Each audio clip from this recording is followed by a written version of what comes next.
Hey guys, Josh from soccerreviewsforyou.com, bringing you the What's in My Soccer Bag video for the month of June 2015. Now, for those that are unfamiliar with this series, this is where I go through and highlight all of the best products that I found myself using throughout the previous month. This covers apparel, equipment, footwear, as well as the bag itself. And what I'm going to be doing in the video is highlighting each individual product and telling you what I liked about it. What's also great about these videos is you guys can purchase all of the products that you see in the video for yourself by clicking the very first link down below in the description of this video. That's going to take you to the What's in My Soccer Bag page on my website. On that page, you're going to find Buy It Now links for all the products you see in today's video, along with exclusive SR4U coupon codes. So not only can you purchase them for yourself, you're actually going to save yourself a little bit of money by using those coupon codes provided. So again, if you see something in the video that you're interested in purchasing for yourself, first link down below in the description, go ahead and check it out. And with that being said, let's get into the What's in My Soccer Bag video for the month of June 2015. The month of June was a really hectic month for me. Like I mentioned in a prior video, I was in the process of moving. To add on to that, there were, I want to say, 6 to 8 brand new footwear releases from a variety of different brands that I had to test out. Luckily though, the weather was pretty steady throughout the month, definitely summer weather, which allowed me to, for the most part, not have to carry around too much as far as apparel is concerned. Which is great because a lot of it had to be packed up so I could actually move it in the first place. Nonetheless, this is what I have for you guys this month, or for the past month. I carried around a backpack most of the time as opposed to my usual duffel bag. Not as big, can't hold as much stuff, but I found it a little bit more convenient just to carry around. It was a little bit smaller. And like I said, a backpack just seemed to be the right way to go. And this particular backpack is kind of cool. This is the Nike FB Shield Hypervenom backpack. And as you guys can see by the black and orange color scheme, as well as the graphic here printed down the side and somewhat of the front of the bag, it's modeled after the new Hypervenom 2 line. So it's got that same graphic that you're going to find on the shoes. You're also going to find that graphic here on the actual shoulder straps, which is really cool. And it's just a neat kind of Hypervenom themed backpack. And it's a really good quality backpack as well. The retail price is $65 US, so it's not particularly cheap, but it's certainly not the most expensive backpack money can buy either. It's made from a nice kind of durable nylon material. You got a compartment right here at the front for your shoes that I'm not actually utilizing right now. Then you have a large center compartment where I have all the stuff. You got 2 side mesh pockets. You got a little zipper pocket right here for your phone, keys, wallet, whatever you want to put in there. And it's just a good solid backpack overall. That, of course, looks the part too. Now, because I have this thing pretty much stuffed to capacity, as you guys will see in just a second, I could not fit the soccer ball. So the ball that I found myself using is this guy right here. This is the new Adidas Finale 15 Champions League match ball. This is just the standard colorway variation, white with the blue stars. Really big fan of the Champions League ball in general. $160 retail, so it's certainly not cheap. But if you're looking for a top-notch, really good performing soccer ball, you absolutely cannot go wrong with this guy right here. And this is the newest of all the match balls, not including the new Nike Ortem 3. Which is pretty much the same as last year, just with a different color scheme, which you can kind of say about the new Champions League ball as well. It hasn't changed from last year, just has some new colors, which I think look pretty cool. So, moving on to the inside of the bag, because that's what most of you guys are here to see. I'm going to open it up, and you can see that on the inside I have a ton of stuff. So, the first thing that I have is something I've been using consistently for quite some time now. These are the Storelli Body Shield slider shorts. They're essentially compression shorts that I really like to have when I play any kind of sport, not just soccer. I like the idea of having that little bit of compression to stabilize the muscle. It improves blood flow, and it's just a lot more comfortable to play in my opinion. Plus, you get the added benefit of pour-on foam inserts running down the side of either leg. It's very minimal amounts of foam. It's thin, it's flexible, and really doesn't add any extra bulk that you can feel or see on your leg, but you get a lot of extra protection. So when you take a bump to the side of the leg, this really does kind of reduce the severity of that blow. It'll prevent a bruise. It'll prevent something like a Charlie horse. And it's just a nice benefit to have on your compression shorts. It's extra protection that you wouldn't otherwise have that obviously you can have with this piece of equipment. These guys retail for about $54 US with an SR4U coupon code, which isn't cheap, but there are far more expensive, I would say lesser quality compression shorts out there on the market. So if you're looking for some good soccer specific compression shorts, I cannot recommend these more highly. So we'll move that to the side. We'll move on to the next thing. This is the new Adidas Real Madrid training top for the 2015-2016 season. I picked out a lot of Real Madrid stuff this month, as you guys will see, mainly because it was available at the start of June. It's some of the stuff that's newly in stock. It's all that nice Adizero material, so it's very thin. Plus, I think that the kind of alternate color scheme that they've chosen for Real Madrid this year is just really cool. You get this dark gray, a lighter gray accent, and then the neon yellow here in the Adidas stripes, the Madrid logo, the Adidas logo, and then the stripes at the bottom of the shirt as well. Just a really, really cool looking piece of apparel. And you can't go wrong with it. You can see on the back it says Ala Madrid. Not sure if you guys can see that right at the back of the neck. And it's just a nice, high quality, very lightweight shirt, perfect for hot summer weather. Retail price is $50 US, so not particularly cheap, but you're getting your money's worth. The quality is definitely there. And I think it looks good enough that if you want to wear it casually as well, you can definitely get away with that. Next, I have, of course, a pair of shorts, and these are actually the Real Madrid away game shorts. So these guys retail for $45 in that they are the game shorts. You can get the practice shorts as well, which are similar, not exactly the same, and those retail for, I believe, $5 to $10 less. So if you want to go with those are an option as well. But I thought these ones were really cool because they do have that gray coloring, but they're very, very thin and lightweight. Which is great, again, for hotter weather. You, of course, have the neon yellow Adidas stripes going down the side of either leg, the Madrid crest right there on the right leg. On the back, it's left pretty much completely blank other than the Climacool branding, and you have a little bit of this kind of heather gray coloring across the very back. And it does have a nice little tie on the inside with a pretty high quality string. It's almost like a really, really nice shoelace on the inside. And again, they are what you would expect from a $45 pair of shorts. They're expensive, but it's authentic, licensed product, and if you're looking for good quality, you kind of have to pay the good quality prices. So $45 for those shorts might not be worth it to some people, but I really like them, and they feel really good. Next, when the weather was a little bit cooler, because we did have those days, I actually picked this guy up. This is the Adidas Real Madrid training top. So this is a long sleeve training top. It's more of like a thin sweater material. It does have a bit of a turtleneck, which is kind of overkill for summer, honestly, but I found it really warm and extremely comfortable. What I like about this is, one, I just think it's cool looking. It's all white. You have the dark gray Adidas stripes as well as the dark gray branding on the front. You have the dark gray and neon yellow at the very bottom, which I think is a cool little accent color. The back is, for the most part, left completely blank, other than the Ala Madrid right there at the back of the neck, similar to the training jersey. And you also have this little zipper here. I'm kind of on a 45-degree angle right here that goes into the collar and shoulder. So you can open it up a little bit. It makes it a little bit easier to get on. And then it allows for a more snug fit around the neck when you actually have the shirt on. That can keep you a little bit warmer because of this kind of faux turtleneck design, if you will. So really nice training top. The retail price on this guy is $80 US, which again is fairly pricey, but it is authentic licensed apparel. And again, it's one of those things that I think you can wear casually as well if you like how it looks. So I'll fold this up, put it over to the side, and we'll move on to the next piece of equipment. Again, when the weather was a little bit colder, pants is something that I don't often like to play in, but if it's cold enough, I definitely will play in pants. And these are some of the pants that I find are a little bit better for when it is summertime and the weather is not quite as cold as winter, but still cold enough to where you would want to wear pants. These are the Nike Strike Tech pants. Normally my choice for soccer specific pants is going to be kind of the Tiro pants from Adidas, but what I like about these ones is they're about twice as thin as the Tiro pants. So they're still going to provide some warmth, but they're not going to be quite as warm as the Adidas ones, just because, like I said, they're a lot thinner. They have that nice kind of tighter fit as you would expect. They're tapered at the bottom. You do have that kind of white accent mesh kind of stripe running along the side where there are zippers as well, so you can get the pants on and off more easily with your cleats on. You don't have to take your shoes off to put these to take these off and put them on. And they do have pockets as well. So overall, really nice pants. They retail for $65. So again, not super cheap, but the quality is definitely there. And again, one of those pieces of apparel you can definitely wear casually if you like how they look. Moving on to socks.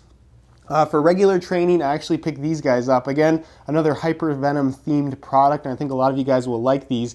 These are the Nike Match Fit Elite Hyper Venom socks, and what's cool about these is they have that kind of Hyper Venom theme to them. So you can see right here on the back of the sock, it does have that kind of arrow design in orange, as you would expect, but then you have that orange crackle pattern on the back as well going around it. On the underside of the top of the sock, you can see it actually does say Hyper Venom, which is kind of cool.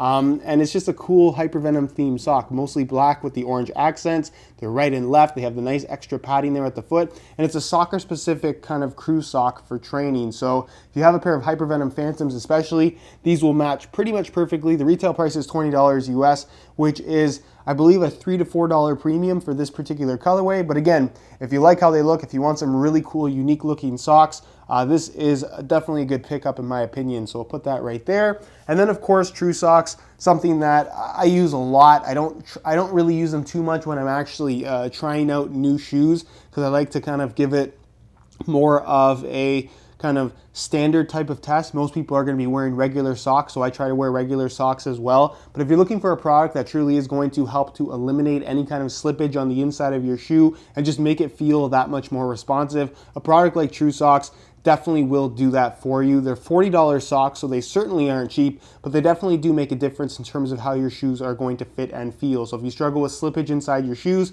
a product like True Socks is definitely something to look into. So we'll put that over to the side. Next, moving on to shin guards.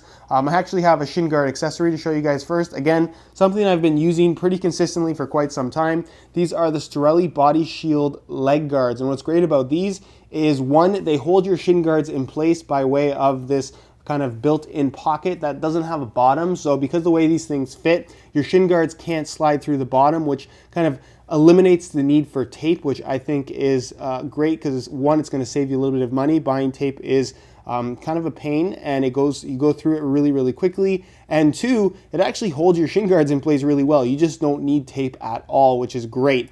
What's also great about this particular product is that you do get built-in padding in the form of pour-on foam, similar to the slider shorts, running down the lateral and medial side of your leg. On the lateral side, you have it all the way across the side of your calf as well as the side of your ankle. And on the medial side, there's just that little bit of extra ankle padding. Again, I'm not one of those people that likes a lot of extra bulk on my legs when I'm actually playing, but this is such a small amount of bulk. Plus, it holds your shin guards in place, so you get extra protection, really secure fit for your shin guards. And it's just a great product overall.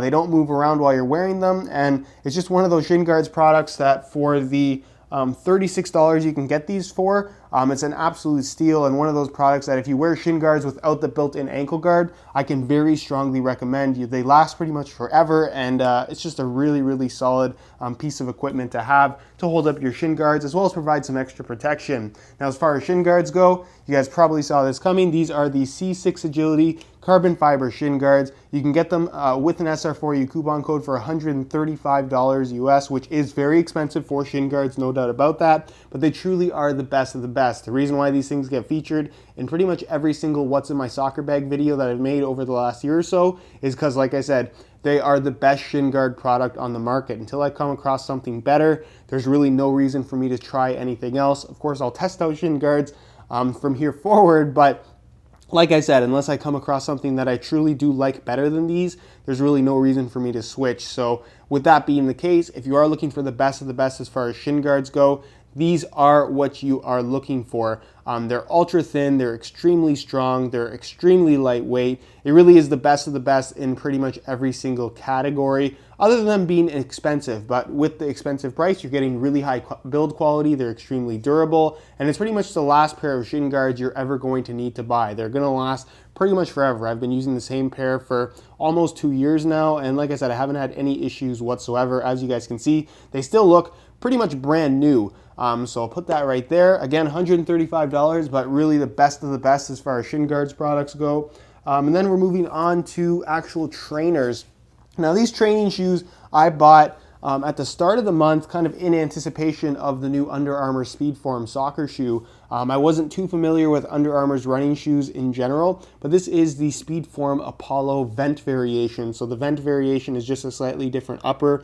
It's very thin mesh that is more ventilated than the previous versions of the shoe. It has a retail price of $100 US, which is relatively inexpensive. And what's great about these is their unique construction. It's completely seamless on the inside of the shoe, similar to the Speedform soccer shoe. So there's no actual insole. It just flows from the heel liner into the insole. You're sitting directly on top of this foam outsole. It's flexible, it's low profile. It's a great running shoe. They're extremely comfortable and a nice alternative to Nike Freeze, if you will. I would say that they are arguably a little bit more comfortable than Nike Freeze as well. And just a great pair of trainers overall. So if you're looking for something that is just a very, very comfortable pair of shoes to either train in or just wear around casually, because I think it's a pretty cool looking shoe, Under Armour Apollo Vent, Under Armour Speedform Apollo Vent, definitely one that I can strongly recommend. So we'll put that right there to the side.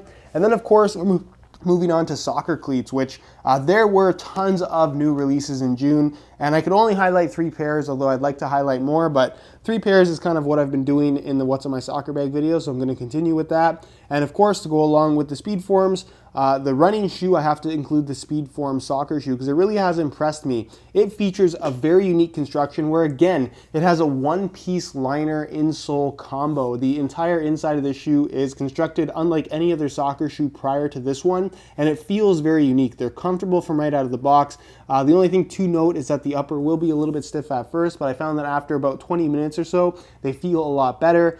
So comfortable shoe.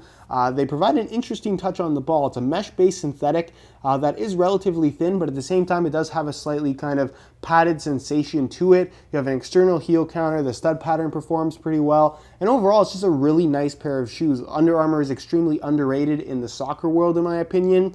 And I think they're trying to change that with every new model that they come out with. They really haven't had one that I would say has missed in the last couple new models they've released. And like I said, this is just one of those shoes that I think more people should give a chance. Although I know because it is Under Armour, a lot of people will just overlook this shoe altogether. But based on my experience with them so far, really, really big fan of how they feel. Next, we're going to move on to a new model from Adidas that I've really enjoyed. This is the Adidas X15.1, which again, one of those shoes that had a very controversial kind of unveiling. Obviously, they were on pre-order for a very long time. A lot of people didn't like how the launch colorway looked, but a lot of people do like how this particular colorway looks, and I have to agree with them. This is a really, really good looking colorway, black with the neon yellow accent.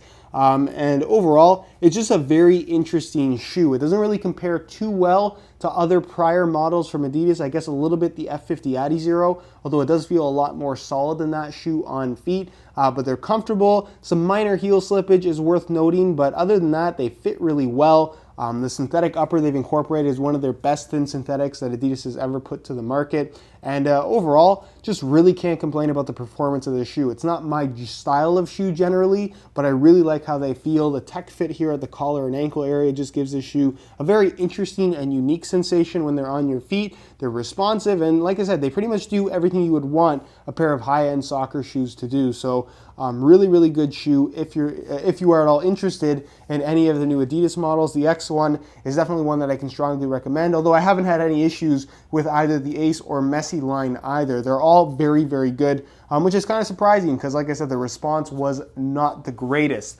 And then the final pair of shoes that I have right here, which is probably the biggest surprise for me for the month of June, is this guy, the Puma EvoSpeed 1.4 SL. Now, this is an extremely controversial shoe in that they're only designed or estimated to last about 10 games. Meanwhile, they retail for $240. So that's a lot of money for a pair of shoes that, quite honestly, is not very durable. If you guys missed my video on these, I actually go over the durability and show a pair that I've actually been wearing that is pretty much destroyed, I'm going to be completely honest. But the experience of actually playing in these things is really impressive. I'm not a fan of really thin synthetic shoes, but these are so lightweight. They fit extremely well. The synthetic they've incorporated on this upper, while it isn't very durable, feels great. There's no break-in time required. They're comfortable. They're surprisingly responsive considering how thin they actually are. The traction is great. The flexibility is awesome. And again, aside from the durability factor, it's one of the nicest thin synthetic lightweight shoes that I've personally ever worn. And I've worn pretty much everything. So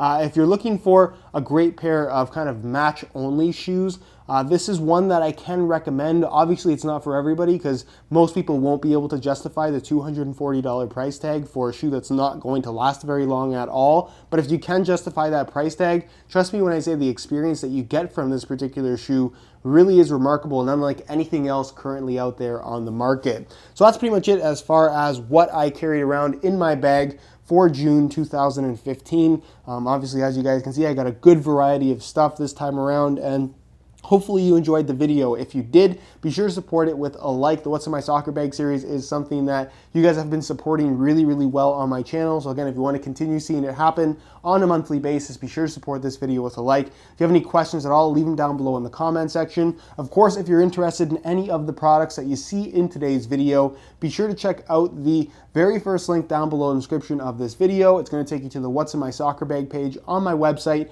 and on that page you will find buy it now links for all of the products that you see in today's video that you can purchase for yourself, along with exclusive SR4U coupon codes. So again, if there's something in the video you want to buy, first link down below in the description, go ahead and check it out. With that being said, subscribe if you haven't already for daily videos on all the latest and greatest soccer gear. You can find all my social media information down below in the description as well. And other than that, guys, hope you enjoyed today's video. And as always, thanks for watching.